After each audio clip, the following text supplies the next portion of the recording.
L'emploi des jeunes reste une préoccupation majeure en République de Guinée, particulièrement dans les zones minières. Ici, dans la préfecture de Bofa, plus d'une dizaine de sociétés minières exploitent le sous-sol. Mais l'accès à un emploi digne de nom dans les sociétés minières est devenu une épreuve difficile pour les jeunes diplômés de cette localité. Sekounabi Silla est un diplômé. Il a participé à plusieurs tests de recrutement, mais sans succès. Le jeune passe aujourd'hui la moitié de son temps autour du thé. Il dénonce les conditions de travail des rares jeunes de Bofa qui travaillent dans les entreprises minières.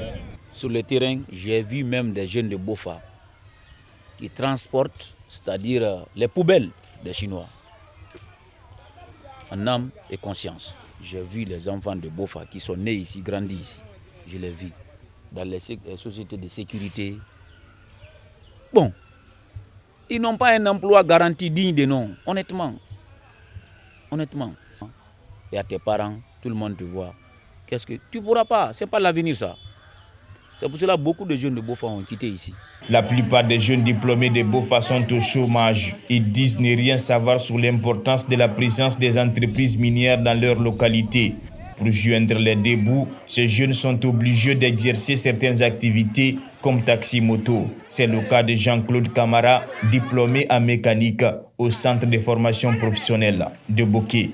La plupart des jeunes qui sont dans la commune font taxi. Donc, je peux dire que la société ne font rien pour ces jeunes-là.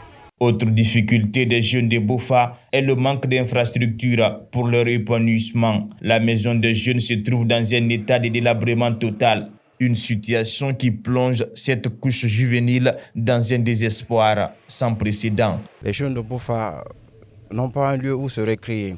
Notre maison des jeunes n'est pas équipée.